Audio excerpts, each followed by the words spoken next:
अस्सलाम वालेकुम, मैं मुहम्मद साद, तुसी वेख रहे हो इत्थे रख न्यूज़। इमरान खान नूं सहूलत देण वालिਆਂ ਦੀ ਬਾਕੀਆਤ ਹਾਲੀ ਵੀ ਮੌਜੂਦ है।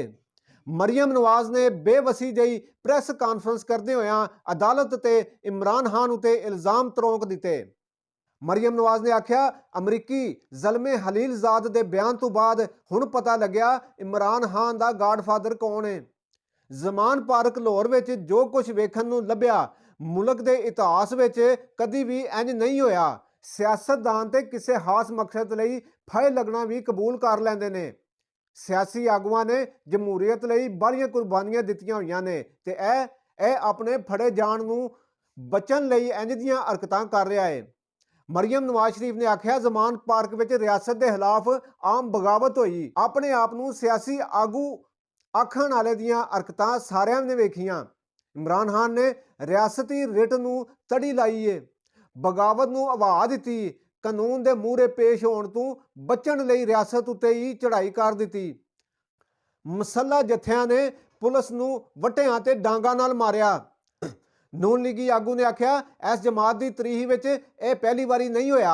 इन्हां शहर दस्तूर उत्ते कबरां कड्डियां सन, इन्हां पार्लीमेंट उत्ते हमला कीता सी, पुलिस वालियां नूं वटे मारे, एहलकारां दीयां हड्डियां तरोड़ियां, अग्गां लाइयां, सिविल नाफरमानी की तहरीक चलाई।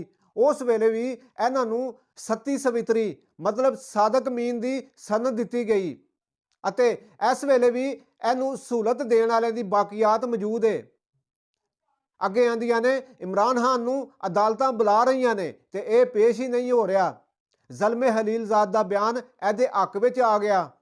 जदों मुखालफां नाल मंदा सलूक हो रहा सी उस वेले ज़लमे कित्थे सी। मरियम ने आख्या रियासत चाहे तो 5 मिनट तो वध दा काम नहीं, पर हकीकत यह वे कि रियासत इनू फड़ना नहीं चाहती। इन्हां मैशत की राह विच बरूदी सुरंगां विछाईयां ने, पाकिस्तान के संबंध दूजे मुल्कां नाल खराब कराए। IMF नाल डील ते लाकानूनीयत के जुम्मेदार इमरान खान ने अपनी सरकार जान लगी तो साइफर की कहानी बना के ले आया ते आप अमरीका नाल अपने तलक ठीक करने की कोशिश कर रहा है। मरियम नवाज ने आख्या इमरान खान आंदा है मैनू गिरफ्तार करके बलोचिस्तान टोरना चाहते हैं, असी ते तैनू फड़ के अदालत में पेश करना चाहते हैं। दूजिਆਂ ਨੂੰ कहता है तलाशी क्यों नहीं देंदे सन ते हुण असी पुछने फॉरन फंडिंग तोशाखाना केस में जवाब क्यों नहीं देंदे। असां ते कानून का तमाशा नहीं सी लाया, अदालतां में पेश होए सी अते यह जमान पार्क बैंकर में बह के कहता है पुलिस एहलकारां उत्ते पेट्रोल बंब सट्टो। पहला सूबा हैबर विच जत्थे लिया के इस्लामाबाद उत्ते हमला किया, अज गिलगित बल्तिस्तान तो पुलिस बुला के पंजाब पुलिस के मूहरे खलवा दी। पाकिस्तान के हर बीमारी की जड़ इमरान खान नूं करार देंदे होया मरियम नवाज ने आख्या रियासत हुण खराबा नहीं चाहती, पर हुण रियासत के सारे इदारियां नूं सिर जोड़ के बहना पवेगा।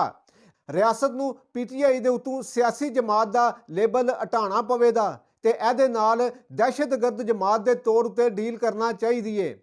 जे इंज नहीं हुंदा ते इस सरकार उत्ते बड़ा वड्डा सवाल आण खलोवेगा। नून लीगी आगू मरियम ने अगे वधदे होया आख्या कि इमरान खान दे अपने बाल ते लंदन विच बह के याशियां कर रहे ने, कौम दे बालां नूं आंदे ने पुलिस उत्ते हमला करो। अन्य ने हैलीकैप्टर नाल निबड़न दा प्लान भी मौजूद है। सियासी जमातां टिकट देंदियां होया उम्मीदवार दी अवामी हिदमत वेखदियां ने, जद कि यासमीन राशिद आंदियां ने कि मैं टिकट उहनूं दियां दी जिन्हां बंदे लैके आंदे। मरियम नवाज शरीफ ने और आख्या कि सरकार महंगाई नूं काबू करने की कोशिश कर रही है। शहबाज शरीफ ते इसाक डार दिन रात मेहनत कर रहे हैं। अपनी राय जरूर साझी करियो। रब राखा।